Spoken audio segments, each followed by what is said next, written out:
ciladas do diabo, o que ele tem feito para nos tornar presas fáceis para os seus ataques. E aí nós vamos perdendo o testemunho, a nossa vocação. Você precisa entender que no meio dessa geração corrompida que está aí, nós somos como luzeiros do Senhor. Nós somos como luzeiros. Deixe-me contar algo para vocês. Agora sim, quero que vocês abram suas Bíblias aqui no livro de Jeremias, capítulo 35. Uma história linda, irmãos. Essa história vai jorrar mais luz sobre tudo que está sendo dito aqui. A história dos Recabitas. A história dos Recabitas. Interessante quando você estuda a raiz da palavra Recabitas no hebraico, da ideia de fracos, pequenos. A história dos Recabitas, Jeremias 35. Deixe-me fazer uma abordagem rápida sobre eles. Os Recabitas eram um povo, um grupo de pessoas nômades, que viviam em Jerusalém. A história deles remontava 250 anos antes, no tempo de Jeú. Iniciou-se com Jonadab, que era filho de Recabe. E ele instruiu os seus descendentes sobre alguns princípios. Então, quando você estuda aqui, deixe-me colocar alguns textos, por favor. Versículo 5, Jeremias 35, 5. Está assim: e pus diante dos filhos da família dos Recabitas taças e copos cheios de vinho. E lhes disse: bebei vinho. Mas eles disseram: não beberemos vinho, porque nosso pai Jonadab, filho de Recabe, nos ordenou dizendo: não bebereis jamais vinho, nem vós, nem vossos filhos. Nem edificarei casas, nem semeareis sementes, nem plantareis, nem possuireis, mas morareis em tenda todos os vossos dias, para que vivais muitos dias sobre a face da terra, onde vós peregrinais. E nós obedecemos a voz do nosso pai Jonadab. Versículo 9: e de não edificar casas para a nossa morada, e de não ter vinha, nem fazenda, nem semente. Imagine, irmãos, neste contexto aqui, por favor, concentre sua mente para avaliar essa história dentro do contexto aqui da história de Jeremias. Quando Nabucodonosor começou as suas investidas contra a cidade de Jerusalém, os Recabitas vieram para dentro da cidade. E aí eles viviam espalhados, escondidos dentro dessa cidade.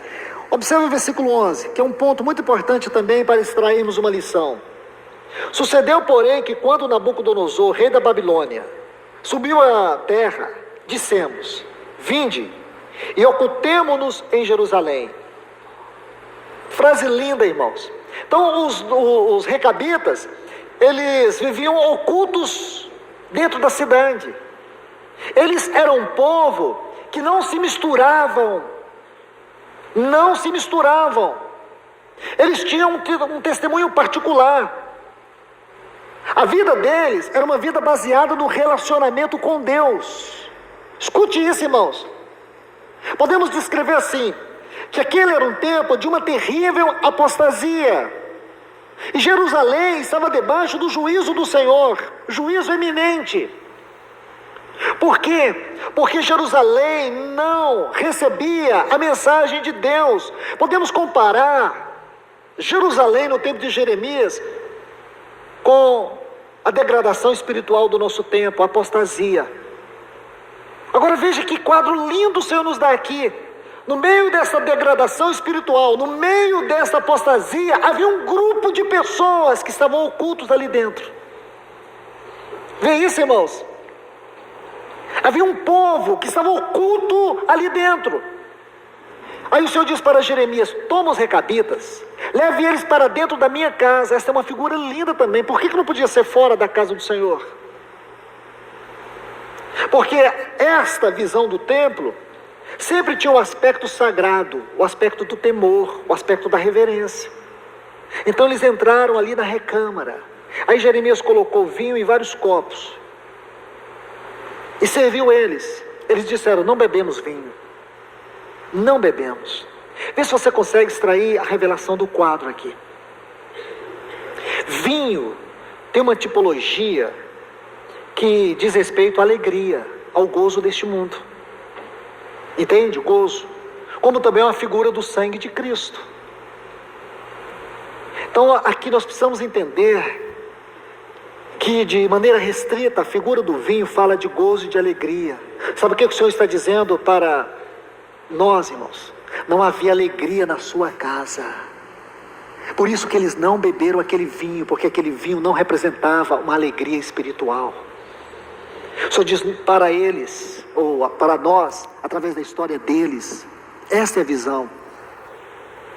Jeremias serviu eles, ele disse: nós não bebemos vinho. Nosso pai Jonadab nos ensinou para não beber vinho. O que isso quer dizer para nós, irmãos? Isso significa que Deus está dizendo: o gozo, a alegria de vocês não é deste mundo. Não vos embriagueis com vinho no qual há contenda, mas enchei-vos do Espírito. Você consegue fazer a ligação? Está aqui. A alegria de vocês não está no mundo, não está nas coisas do mundo, não está no prazer do mundo. Você vê isso lá em João 2, aonde Jesus começa o seu ministério? Num casamento.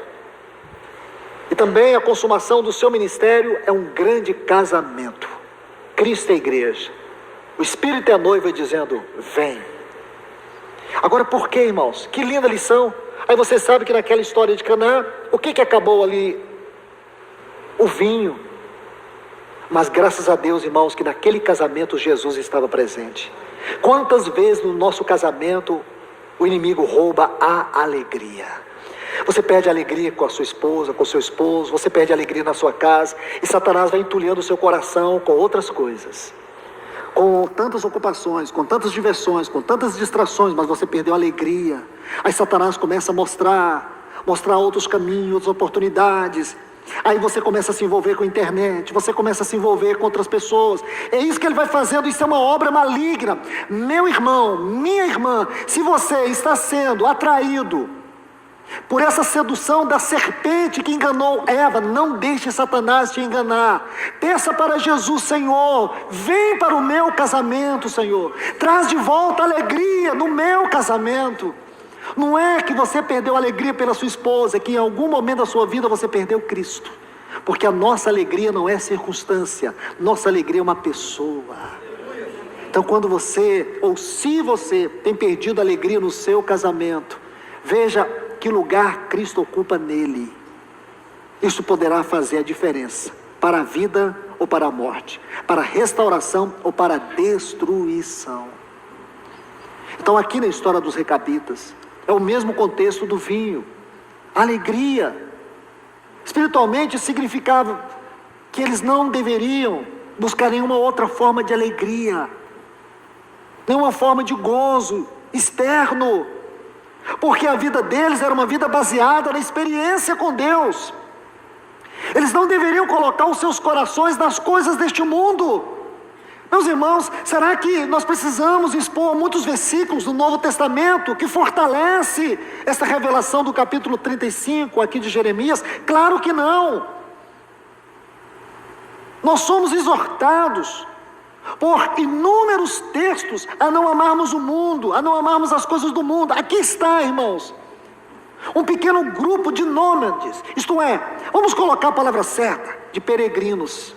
Sabe uma coisa linda que os recabitas tinham? Era a consciência de peregrinos, uma consciência que nós temos perdido.